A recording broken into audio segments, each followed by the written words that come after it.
This is International News Desk, brought to you live from our studio here at Equa Television International. Thanks for tuning.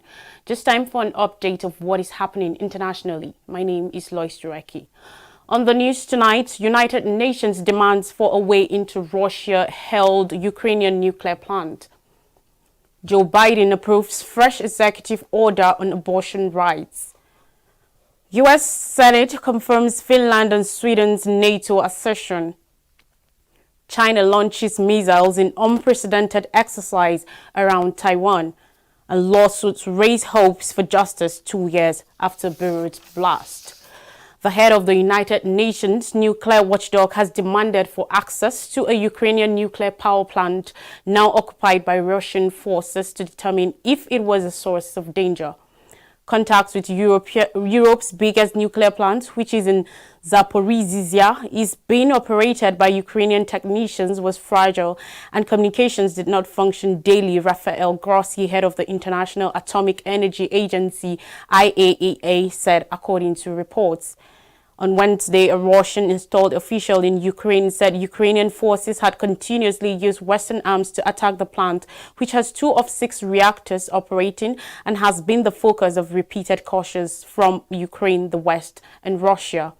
Grossi on Tuesday said, according to reports, that the plant is completely out of control and that the supply chain of equipment and spare parts has been sporadic, so we are not sure the plant is getting all it needs.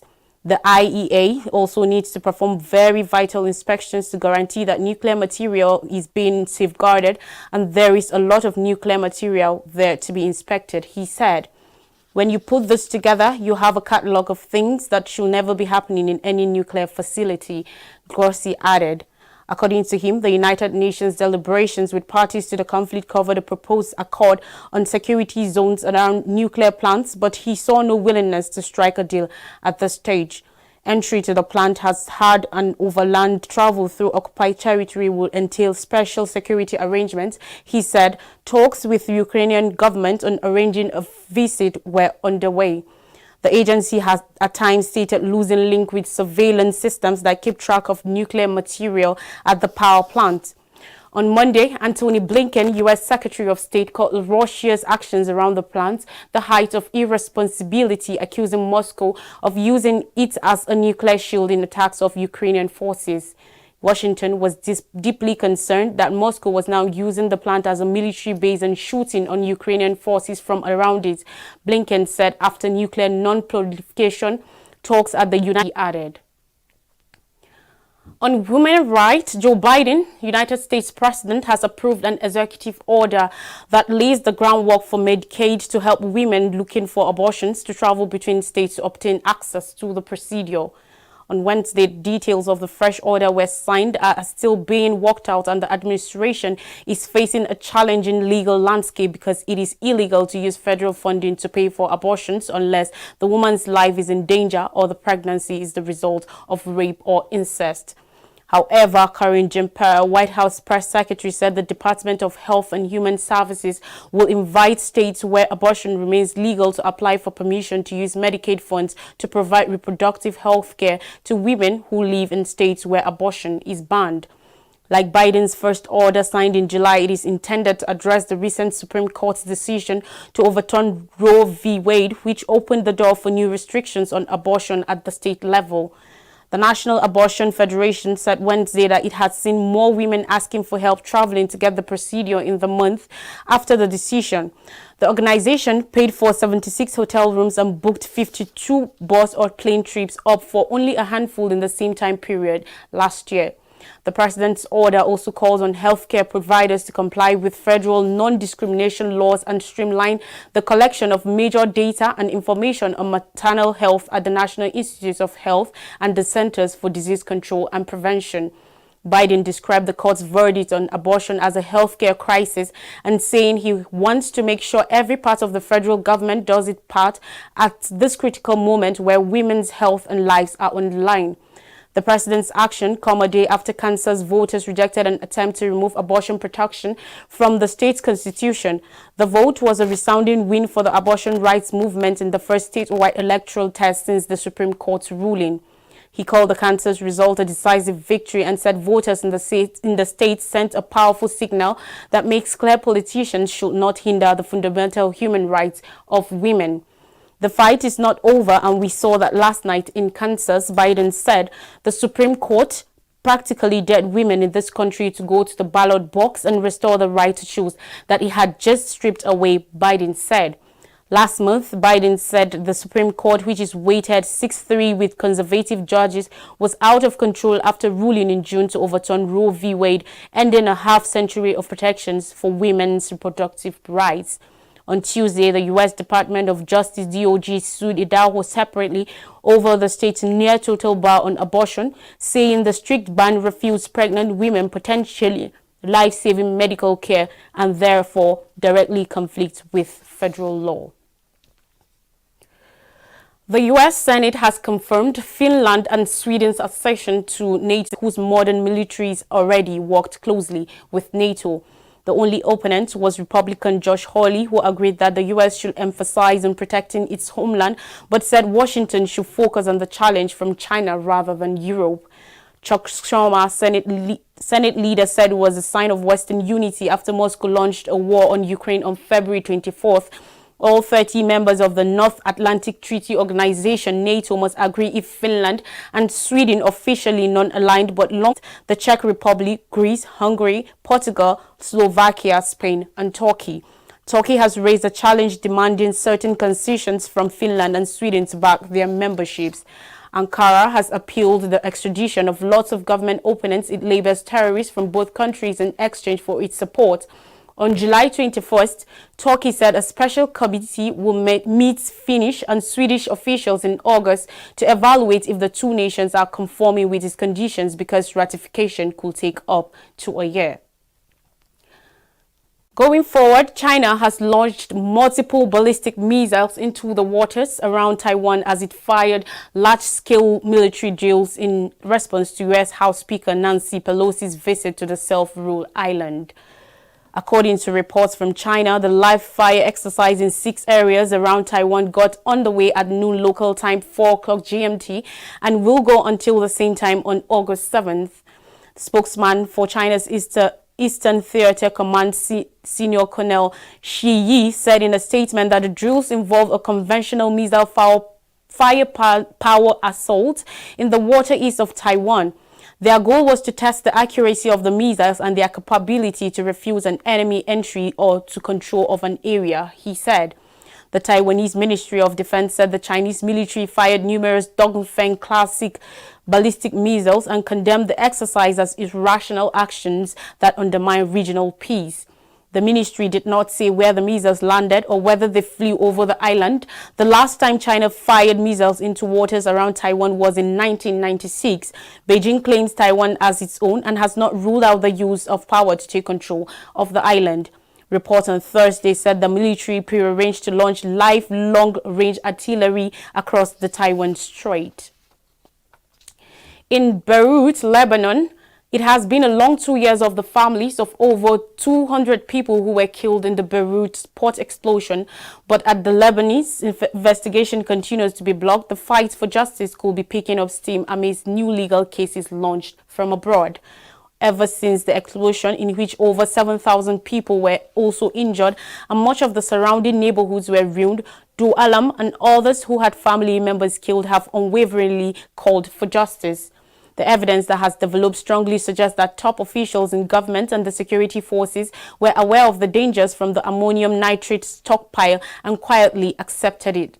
Reports have also raised questions over the connections between officials and offshore trade and cast doubt on the claims by companies involved in shipping the hazardous cargo.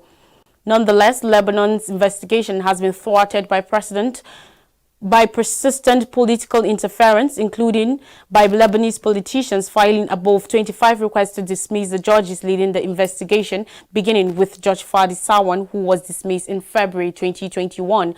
Judge Tariq Baita, his successor, has faced the same pressure and legal challenges, which has resulted in the investigation being suspended since December last year. Baita has issued arrest warrants for some officials, although the security forces did not act on them. The UN said in the outcome that its support calls for a prompt, impartial, credible, and independent investigation based on human rights ideologies to scrutinize all claims, concerns, and needs in relation to the explosion, as well as the underlying human rights failures. But it has not instigated its own investigation, and advocates for justice over the blast say their letter to the High Commissioner of Human Rights calling for a UN investigation went unanswered. On the second anniversary of the explosion, survivors and families of those killed and many organizations including Human Rights Watch, Amnesty International, Legal Action Worldwide Legal Agenda, and the International Commission of Jurists have sent another letter to the United Nations HRC to urge an independent fact-finding mission to Lebanon. On more stories, Ukrainian President Zelensky urges China's Xi to help end Russia's invasion of Ukraine. Volodymyr Zelensky, Ukraine's president, has appealed for direct talks with China's Xi Jinping as he urged Beijing to use its political and economic influence on Russia to help end the war in his country. Zelensky said in an interview published on Thursday that he has been asking for a conversation with the Chinese president since the Russian invasion of Ukraine began in February, but that one is yet to take place. China, Russia's most important ally, is yet to condemn what Russian Vladimir Putin has called a special military operation in Ukraine, which he says is targeted at denazifying and demilitarizing the country. The 6-month conflict has killed at least 5,327 civilians in Ukraine and forced some 12 million people from their homes. The crisis has also prohibited grain from leaving the country, which is known as the bread basket of the world, worsening food shortages and driving price rises across the globe. Zelensky and his Western allies have called Russia's invasion a war of aggression, but Beijing says Moscow was provoked into attacking, including due to NATO's expansion in Europe. President Xi has earlier stated concern over the conflict in Ukraine during a meeting in June, saying that it sounded an alarm for humanity. However, he gave no sign of how to end the fighting. In the month, he also spoke to Putin, a leader he has formally called his best friend, and reaffirmed China's support for Russian sovereignty and security. Xi said all parties should push for a proper settlement of the Ukraine crisis in a responsible manner, according to reports, and that China will continue to play its due role for this purpose. Zelensky, according to reports, said he understood China wished to maintain a balanced attitude towards the war, but stressed that the conflict began with what he called Russia's unprovoked invasion of Ukrainian sovereign territory. He also urged China to act at the United Nations Security Council, where it is one of 5 members to hold a veto to maintain international norms. China has so far refrained from votes at the United Nations Security Council and at the General Assembly that condemned the Russian invasion of Ukraine. It has instead called for discussion between the opposing parties, while also condemning Western military support to Ukraine and sanctions on Russia as damaging to a resolution of the conflict. Reasons for fresh tensions between Serbia and Kosovo. Tension has flared between Kosovo's ethnic Serbs and the government in Pristina, a worrying development 14 years after Kosovo declared independence from Serbia. On Sunday, July 31st, ethnic Serb protesters barricaded access roads to 2 border crossings with Serbia in northern Kosovo. An unknown gunman fired on police, though no injuries were reported. Trucks, tankers, and other heavy transport vehicles were parked on roads blocking the Jarinje and Brajak border crossings. The violence blew up over plans by the government in Pristina to require people entering Kosovo with Serbian IDs to replace them with a temporary document during their stay in the country, and a plan for Serbian drivers to display Kosovo number plates on their vehicles. Roughly 50,000 ethnic Serbs living in northern Kosovo use license plates and identity cards issued by Serbian authorities. Kosovo announced independence from Serbia in 2008, but ethnic Serbs who make up the majority in the northern region of the country do not recognize Pristina's authority. They remain politically loyal to Serbia, which still offers financial support. No one was injured in the U.S. outbreak of violence, and Kosovo police said the removal of the barricades established at the border in the north of the country has permitted the 2 border crossings with Serbia to reopen. However, the renewed ethnic tensions has revitalized long-standing fault lines between Serbia and Kosovo and renewed fears of more conflict in Europe. In the shores of Africa, opposition seeks for suspension of the publication of legislative election results in Senegal.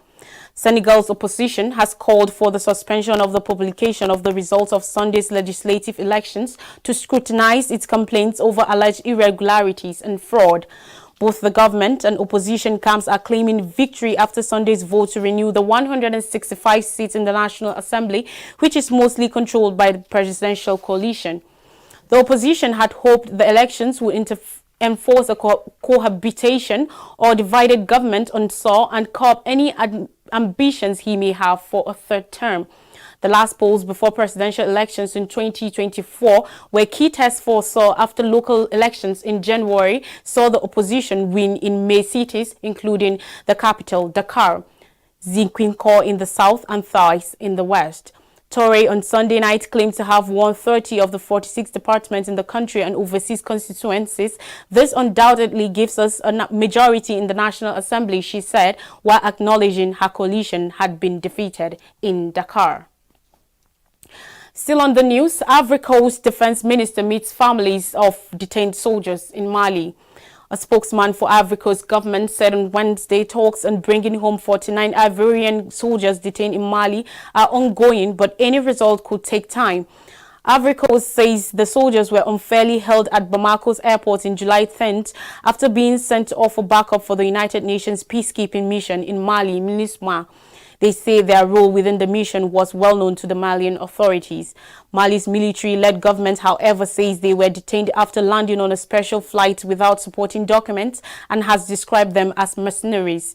The peacekeeping mission has acknowledged there were dysfunctions in deploying the Ivorian troops. Ivory Coast Defense Minister Tene Birahima Ouattara on Wednesday met relatives of the soldiers, telling them that they had been deployed as part of a mission that complied with the rules.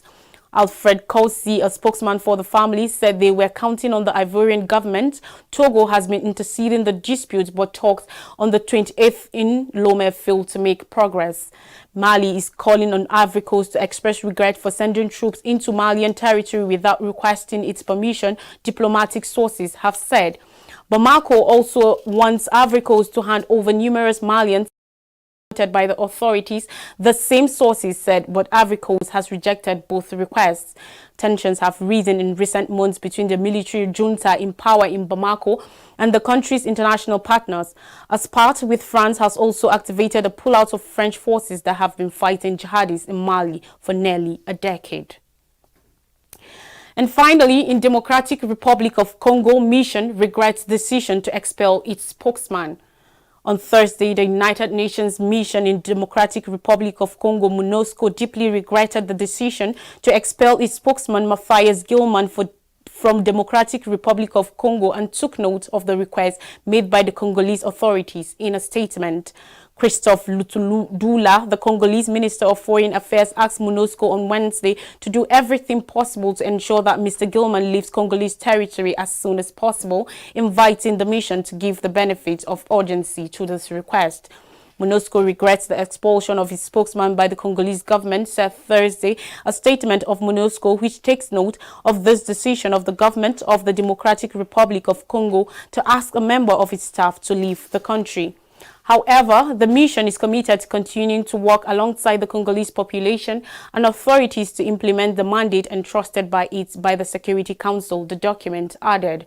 MONUSCO also offers warnings and regular technical and logistical support to Congolese security forces. Since July 25th, angry demonstrators have raided and looted MONUSCO's facility in the DRC since 1999. 4 peacekeepers and 32 protesters have been killed in a week of demonstrations in at least 4 eastern towns, according to official reports. MONUSCO is one of the biggest United Nations missions deployed in the world, with some 14,000 troops in several eastern cities since 2019. Pro-democracy movements and some local elected officials have been calling for the departure. Earlier, to refresh our memories, United Nations demands for a way into Russian-held Ukrainian nuclear plants. Joe Biden approves fresh executive orders on abortion rights. US Senate confirms Finland and Sweden's NATO accession. China launches missiles in unprecedented exercise around Taiwan, and lawsuits raise hopes for justice 2 years after Butcher blast. You are today where your thoughts have brought you. You will be tomorrow where your thoughts take you. Thanks for staying with us. From all of us at Equa Television, it's good night.